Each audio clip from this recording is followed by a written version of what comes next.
های گایز، دوستان حالتون چطوره؟ من محمد امجی ام و امروز میخوام بهتون یاد بدم که چجوری داخل ماینکرافت گان داشته باشید. لایک و کامنت و ساب یادتون نره. بدون معطلی بزنید بریم سراغ این ویدیو خیلی خفن. لیتس گو. خیلی خوب دوستان، ما اینجا یه فایل داریم که شما میتونید از چنل تلگرامی من یعنی محمد امجی اون رو دانلود کنید و بیاریدش داخل یه پوشه و اون رو فایلش رو استخراج کنید. وقتی فایلش رو استخراج کردید این 4 تا مود رو بهتون میده. شما این 4 تا مود رو کپی میکنید و میای داخل قسمت پوشه جاواتون، ماینکرافت جاوا، و میرید داخل قسمت مودز و این رو اون 4 تا فایل رو پیست میکنید و بعد وارد بازی میشیم. خب دوستان، ما الان وارد بازی شدیم و الان موقعی که بهتون تو فنگال نشون میدم. خب مود اولی که ریختم روی ماینکرافت جاوا این هستش و این تو فنگال داره یه سری از تو فنگالش هست، وگرنه خیلی از تو فنگال داره. مثلا این مال مود دومیه، اینا همش برای مود اولیه، همه این گان و این یه سری از گان ها هست و یکی که الان برمیدارم و تست میکنم روی لحظه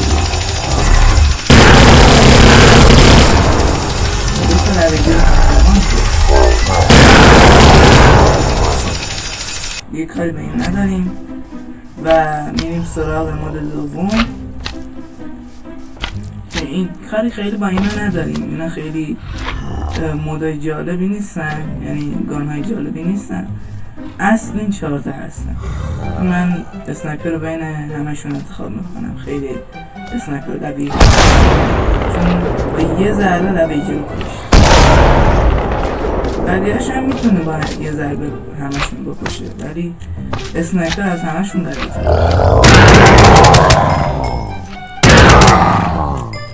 و بله، این مود اولی که ریخته بودم این یه سری نامنجک هم داره که الان با هم دیگه تستشون میکنم. اولین نامنجک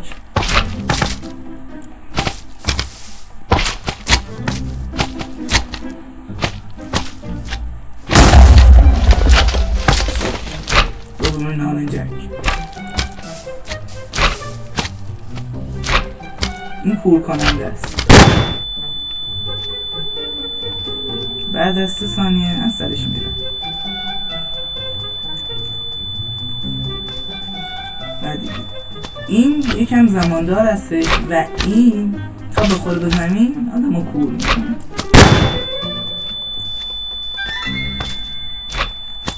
خب یه کاری با بقیه چیزا هم نداریم.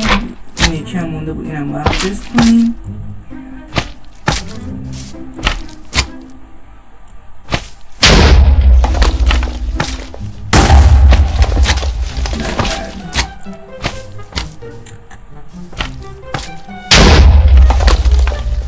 قدرتاشون خیلی زیاده،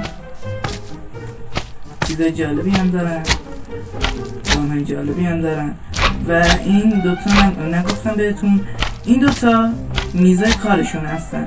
یعنی شما کلیک میکنید روی اینا میگن چیا میخوام. مثلا این 68 آیرون میخواد، 8 لپیس، 12 تا هم چوب.